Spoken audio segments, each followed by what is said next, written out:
Good afternoon, everyone. Welcome to Harry's Bar. Welcome to Business Solutions Network. Almost all of you have been here before. Those of you who are here for the first time, special welcome and thank you for coming along. As you're probably working out, it's a relatively straightforward networking event, very relaxed.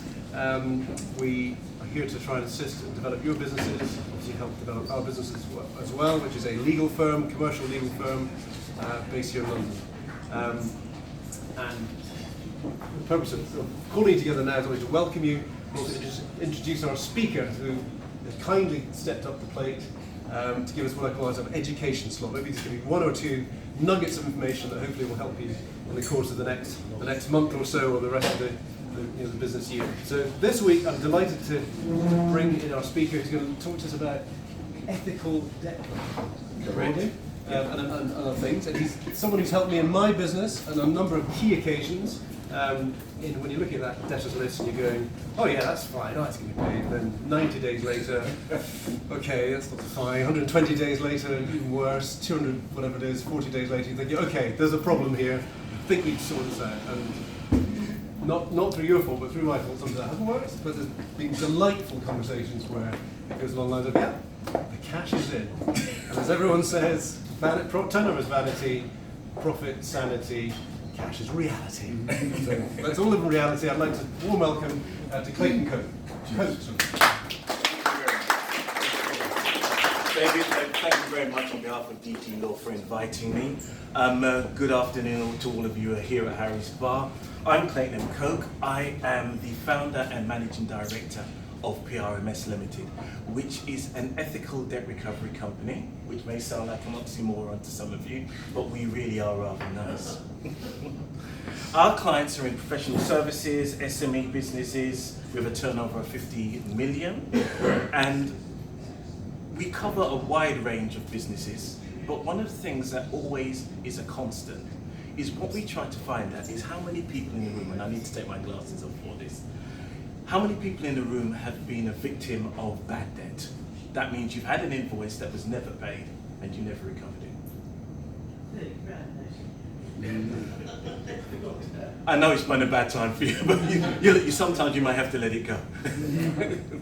Okay, so that's a good show of hands. At least that gives an indication that some of you have been in that situation. I think it was a gentleman who was the head of IT at Cisco once said, it wasn't a case of whether you were going to be hacked. It was just how long it was going to take you before you got hacked. So I'm not in IT, as I've already said, but the reality of it is in business, the people that haven't experienced debt recovery problems, with the nature and the climate of things at the moment, that is something that is a strong possibility and on the cards. So let's move forward. I don't really want to be the voice of doom and gloom, because that's not what we're here for. We're all having a very good time here and we're all enjoying ourselves. But David suggested maybe a few nuggets just in order to maybe help things along in your businesses for people who maybe not as experienced or may have not had that negative experience in terms of debt. One of the first things, and David is a man that could be able to help you on here, is the legals. Many businesses get involved in situations where effectively the groundwork hasn't been done in the business relationship. Now, it's not once or twice on occasion I've been sat in front of a judge who's asked me for documentation in relation to a case, and my client has reached up and said, would you like to have a look at my WhatsApp message? It's not a good look, and it doesn't work very well at all. Judges do not like that. So the idea of having documentation in order to back up your claim in terms of your business is highly important.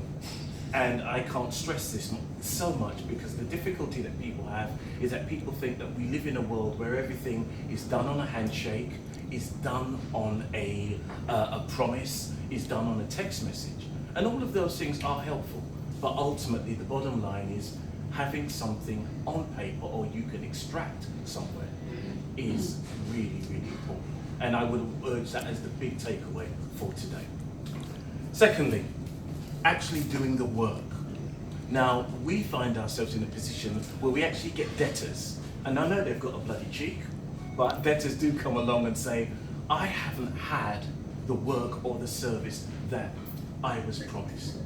And it's not once or twice that we've been in a position where we've been obligated to turn around and actually mediate between our client and the debtor to ensure that the work is done. If you promise 100 widgets, deliver 100 widgets, because that is what the debtor is going to pay on. And the fact is if it's clear that that hasn't been done, if people receive a service or goods to their benefit and they like it, you'll get paid. So number 3, customer satisfaction. I think it was Paul Simon that said keep the customer satisfied. And even though that's a great, very jaunty song, and it's really, really quite amusing, the most important thing is when people like what you do, it really lubricates that payment process. Because one of the questions I always ask is, were you happy with the work that was done? Were you happy with the service? Did you get what you paid for? And most times people say, yeah, I liked it, but such and such happened.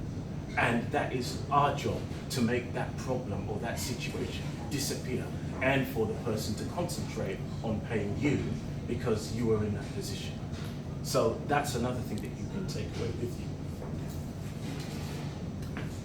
I was going to leave it at 3, but I'm going to leave a bonus ball. And that bonus ball is, don't be afraid to ask for help. As David said earlier, sometimes you're looking at a ledger or a debtor's book and it's piling up and you're thinking, I know them, they're going to pay. These people are fantastic, they're my friends, I love them, we go to dinner together. It's the kiss of death. Don't get involved in that kind of relationship. It will never work. What you have to do is to create a clear distance between your business relationship and the relationship that you have personally. Because we're all here, we're all networking. And the worst thing that you can do is break a good networking relationship by being in a position to have to ask for money in a particular way. So some sort of intermediary, it may be us, it may be Mr. Silver who's here in the building, it may be anybody. But the reality of it is, don't let it get to a stage where you're presenting something that's 90, 120 days, 180 days, and expecting that money to still be there. Every day that you let it slide is the diminishing value of that particular debt or that particular invoice. One question I would ask before I end is, how many days would people expect to lapse before they consider a debt to be a bad debt? Anybody? Sorry? 60. 60. Okay, well, I like 60. Anybody else? Any of us? 30? Well, you're serious. You're on the case. 30. That's good. Anybody else? The day after it's due. Yeah. Depending on your terms of business. Yeah. Okay. The worst case scenario I've ever heard is a company in the north of England who once decided to have a bit of a game. What they did is that they had various invoices that they owed to various people, and they made an agreement between themselves that what they would do is wait until the earliest opportunity to pay. So as if nobody asked, nobody got paid. But as soon as you did ask, you did get paid. And can anybody guess how long it took for that first person to ask? 6 months. First day. 1 day. One day. One day. No. 4 months. That's how long it took. So that's 120 days. Now 120 days, people are usually finding themselves in a position where they're starting to go that very slow descent down the path.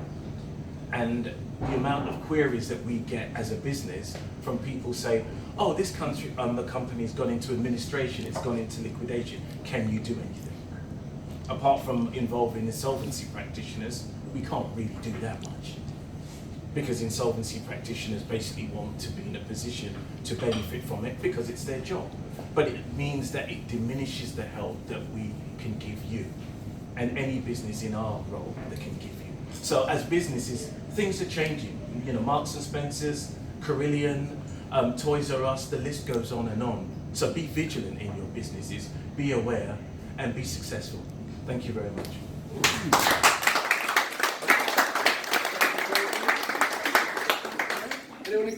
questions for Clayton? Yeah. Go ahead. How can you help us? How can I help? Yeah.